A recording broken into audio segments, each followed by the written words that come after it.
আসসালামু আলাইকুম। আন্তর্জাতিক বিশ্লেষণে আপনাদের স্বাগতম। সুপ্রিয় দর্শক, মুস্তফা খামেনিকে সর্বোচ্চ নেতা বানিয়ে যুক্তরাষ্ট্রকে কী বার্তা দিল ইরান? ভিডিওটি সম্পূর্ণ দেখবেন, কারণ ভিডিওর শেষে রয়েছে কিছু চাঞ্চল্যকর তথ্য যা আমি প্রথম আপনাদের দিতে যাচ্ছি। সুপ্রিয় দর্শক, ইরানের ধর্মীয় নেতৃত্বে সাবেক সর্বোচ্চ নেতা আয়াতুল্লাহ আলী খামেনির ছেলে মুস্তফা খামেনিকে তার উত্তরসূরি হিসাবে তাকে নির্ধারণ করেছেন এবং আঞ্চলিক কর্মকর্তাদের মতে যুক্তরাষ্ট্রের প্রেসিডেন্ট ডোনাল্ড ট্রাম্পকে সরাসরি অগ্রাহ্য করে এই সিদ্ধান্ত নেওয়া হয়েছে, কারণ ট্রাম্প আগে আয়াতুল্লাহ খামেনির ছেলে মুস্তফাকে অগ্রহণযোগ্য বলে ঘোষণা দিয়েছিলেন। সংঘাতের শুরুতেই যুক্তরাষ্ট্র ও ইসরায়েলের যৌথ আগ্রাসনের যে ইরানের সর্বোচ্চ নেতা আয়াতুল্লাহ আলী খামেনি নিহত হন, বর্তমানে সেই যুদ্ধ দ্বিতীয় সপ্তাহে গড়িয়েছে। আয়াতুল্লাহ খামেনির উত্তরসূরি হিসাবে এরই মধ্যে তার ছেলে মোস্তফা খামেনিকে নিয়োগ দিয়েছে ইরানের বিশেষজ্ঞ পর্যস্ত, অর্থাৎ তার সেনাবাহিনী এবং সে দেশের মানুষজন আসলে তাকেই মোস্তফাকে ইরানের সর্বোচ্চ নেতা হিসেবে গ্রহণ করেছেন। এই সিদ্ধান্তের মধ্য দিয়ে তেহরানের কট্টরপন্থীরা আরও দৃঢ়ভাবে ক্ষমতা ধরে রাখল। এ পদক্ষেপের যুক্তরাষ্ট্র ও ইসরায়েলের সঙ্গে ইরানের চলমান যুদ্ধের গতিপথ বদলে দিতে পারে এবং এর প্রভাব মধ্যপ্রাচ্যের বাইরেও বহু দূর পর্যন্ত ছড়িয়ে যেতে পারে। কিন্তু করার কিছুই নেই। আমেরিকা এবং যুক্তরাষ্ট্র বা ইসরায়েলের খালি চেয়ে চেয়ে আঙ্গুল চোষা লাগবে, কারণ তারা আর কিছুই করতে পারবে না, খালি দেখবে। মধ্যপ্রাচ্য বিষয়ক গবেষণা প্রতিষ্ঠান মিডল ইস্ট ইনস্টিটিউটের জ্যেষ্ঠ ফেলো অ্যাক্সেল বাতাসকা বলেন, মুস্তফাকে ক্ষমতায় আনাটা আসলে একই পুরনো কৌশলের পুনরাবৃত্তি।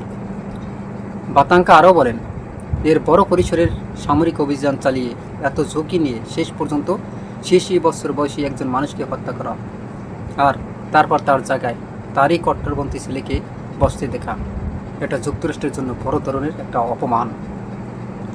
শুধু তাদের বাকি গালে জুতা পিটা করা। ইরানের অভ্যন্তরীণ সূত্রের মতে জনগণের অসন্তোষ এবং চলমান সংঘাতের কারণে মোস্তফা খামেনি অভ্যন্তরীণ ও বহির্বিশ্ব থেকে বড় চাপের মুখোমুখি হবেন। তবু তিনি দ্রুত ক্ষমতা কায়েম করার দিকে এগোচ্ছেন বলে মনে করা হচ্ছে। ইরানের ধর্মীয় শাসন ব্যবস্থার সর্বোচ্চ নেতা হল চূড়ান্ত কর্তৃপক্ষ। তিনি পররাষ্ট্রনীতি ও ইরানের পারমাণবিক কর্মসূচি সহ সব বিষয়ে সর্বোচ্চ সিদ্ধান্ত নেন, পাশাপাশি নির্বাচিত প্রেসিডেন্ট ও পার্লামেন্টকে নির্দেশনা দেন। বিশ্লেষকের মতে মুস্তফা খামেনিকে নির্বাচিত করা হয়েছে একজন কট্টরপন্থী ধর্মীয় নেতা হিসেবে। তার স্ত্রী, মা এবং পরিবারের অন্যান্য সদস্যরা যুক্তরাষ্ট্র ও ইসরায়েলের হামলায় নিহত হয়েছেন। তাকে নির্বাচিত করার মধ্য দিয়ে একটি স্পষ্ট বার্তা, ইরানের নেতৃত্ব নিজেদের শাসন ব্যবস্থাকে রক্ষা করতে কোনো আপোষ মানতে চায় না। সংঘর্ষ, প্রতিশোধ ও কষ্ট সহ্য করা ছাড়া তারা আর কোনো উপায় দেখছে না।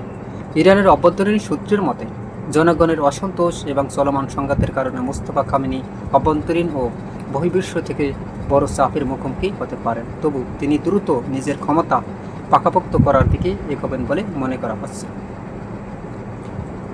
হয়তো ইরানের বিপ্লবী গার্ড কোরেল IRGC ক্ষমতা বৃদ্ধি করা হবে, অভ্যন্তরীণ নিয়ন্ত্রণ আরও কঠোর করা হবে এবং ভিন্ন মত দমনে কঠোর দমননীতি চালানো হবে।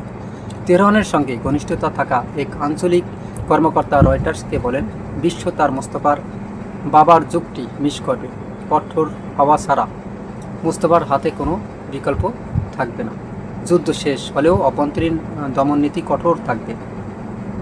উপসাগরীয় অঞ্চলের দেশগুলোর সরকারের চিন্তা ভাবনা সম্পর্কে ধারণা রাখেন এমন একটি সূত্র বলেছে, মুস্তফার নিয়োগ ট্রাম্প ও ওয়াশিংটনকে একটি স্পষ্ট বার্তা দিচ্ছে।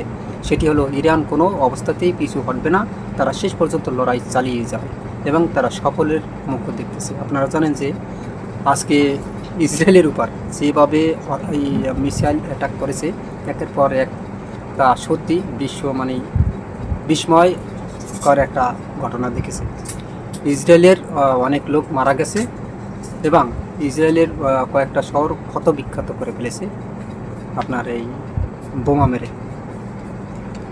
ইরানের অভ্যন্তরের কয়েক মাস ধরেই অস্থিরতা চলছিল, যা 1979 সালে ইসলামী বিপ্লবের পর থেকে সবচেয়ে রক্তক্ষয়ী যুদ্ধের শুরুর আগ থেকে চলা এই অস্থিরতা ইসলামী প্রজাতন্ত্রকে দুর্বল করে দিয়েছিল। এমন অবস্থায় দশে যাওয়া অর্থনীতি, আকাশ ছোঁয়া মূল্যস্ফীতি, মুদ্রার পতন এবং দরিদ্রতা বৃদ্ধিজনিত পরিস্থিতি মোকাবিলায় হিমশিম খেতে থাকে ইরান। একই সঙ্গে কঠোর দমনিতেও চলতে থাকে, যা মানুষের ক্ষোভ আরও বাড়িয়ে দেয়। ইরানের যুদ্ধ চলাকালে যে চাপগুলো আরও তীব্র হয়ে উঠতে পারে বলে মনে করা হচ্ছে। সামনে কঠিন দিন। ইরানের অভ্যন্তরীণ একটি সূত্রে মুস্তাফা খামেনির অধীনে দেশটিকে সামনে আরও দুর্দশা পোহাতে হবে। কঠোর অভ্যন্তরীণ নিয়ন্ত্রণ, বাড়তি চাপ এবং বিদেশি আরও আগ্রাসী ও শত্রুতাপূর্ণ অবস্থানে দেখা যাবে। মধ্যপ্রাচ্য বিষয়ক গবেষণা প্রতিষ্ঠান মিডল ইস্ট ইনস্টিটিউটের জ্যেষ্ঠ ফেলো পল সালেম মনে করেন, মুস্তাফা এমন কোনো নেতা নন যে তিনি যুক্তরাষ্ট্রের সঙ্গে চুক্তি করতে বা কূটনীতিকভাবে সমাধানে পৌঁছাতে সক্ষম হবেন। সালেম বলেন, বর্তমানে পরিস্থিতি ক্ষমতায় আসা নেতা সমঝোতার পথ বেছে নিতে পারবেন না। কে এই মুস্তাফা খামেনি? ইরানের ধর্মীয় নেতারা প্রায়ই যুক্তরাষ্ট্রকে বড় শয়তান বলে ডেকে থাকেন। তাদের দৃষ্টিতে হত্যার শিকার হওয়া সর্বোচ্চ নেতা আয়াতুল্লাহ খামেনি শহীদের মর্যাদা পেয়েছেন। ধর্মীয় নেতারা নিহত খামেনিকে নায়ক হিসাবে উপস্থাপন করেন। তাকে ইমাম হোসেনের সঙ্গে তুলনা করা হয়েছে। তিনি শিয়া সম্প্রদায়ের কাছে ত্যাগ এবং নিপীড়নের বিরুদ্ধে প্রতিরোধ করতে। সাবেক মার্কিন কূটনীতি এবং ইরান বিষয়ক বিশেষজ্ঞ অ্যালান এয়ার বলেন, মুস্তাফা তার বাবার থেকেও কঠোর এবং কট্টরপন্থী। তিনি বিপ্লবী গার্ড সদস্যের পছন্দের মানুষ। এই হিসাব নিকাশের ঝুঁকি আছে, কারণ ইসরায়েলের আগেই হুঁশিয়ারি দিয়ে রেখেছে আয়াতুল্লাহ আলী খামেনির যে কোনো উত্তরসূরিকে নিশানা করা হতে পারে। ডোনাল্ড ট্রাম্প বলেছেন, যুদ্ধ শুধু তখনই শেষ হবে যখন ইরানের সামরিক নেতৃত্ব এক শাসক শ্রেণীর নির্মূল করা হবে। আসলে এরকমের যুক্তরাষ্ট্রের হুমকিকে কিন্তু ইরান কখনোই ভয় পায় না এবং ইসরায়েলকেও ভয় পায় না। আপনারা জানেন, ইসরায়েলকে বাটাম দিতেই আসেন একের পর এক, এবং মধ্যপ্রাচ্য যেই জায়গায় যুক্তরাষ্ট্রের ঘাঁটি আছে, প্রত্যেকটা ঘাঁটিকে লক্ষ্য করে তারা একের পর এক মিসাইল ছুড়ছে। এবং আমরা গতকালকে শুনলাম যে 5 জনের উপরে মানুষ সেখানে মারা গেছেন।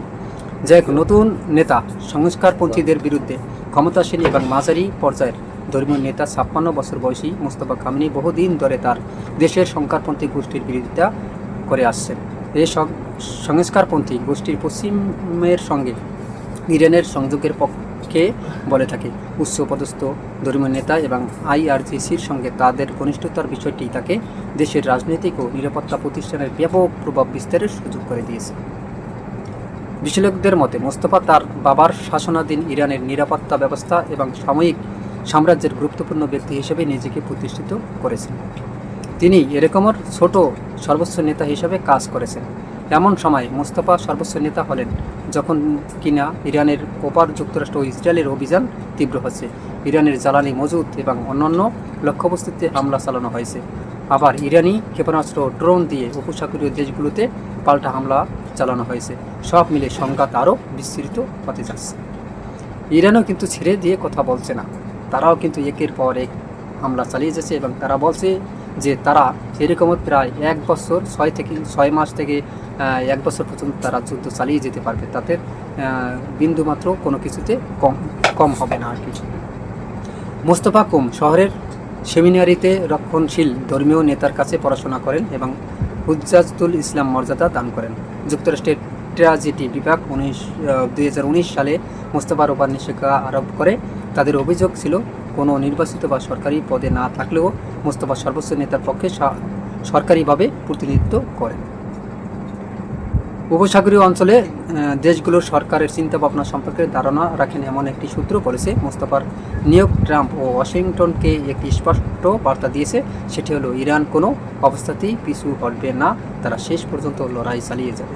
সুপ্রিয় দর্শক, আপনারা কি মনে করেন? আসলে এই যে আয়াতুল্লাহ আলী খামেনির যে ছেলে মোস্তফা খামেনি, তিনি কি আসলে এই ইসরায়েল এবং যুক্তরাষ্ট্রকে কি ভয় পিছু হটবে, না তিনি যুদ্ধ চালিয়ে যাবেন? অবশ্যই আপনাদের মতামতগুলো গুরুত্বপূর্ণ মতামত কমেন্টে জানান এবং ভিডিওটি ভালো লাগলে আরএস বাংলা নিউজ 24-কে সাবস্ক্রাইব করুন এবং এই ভিডিওটি সবাইকে দেখার একটু সুযোগ করে দেন। লাইক করুন, শেয়ার করে। আজ এ পর্যন্তই। আসসালামু আলাইকুম রহমতুল্লাহি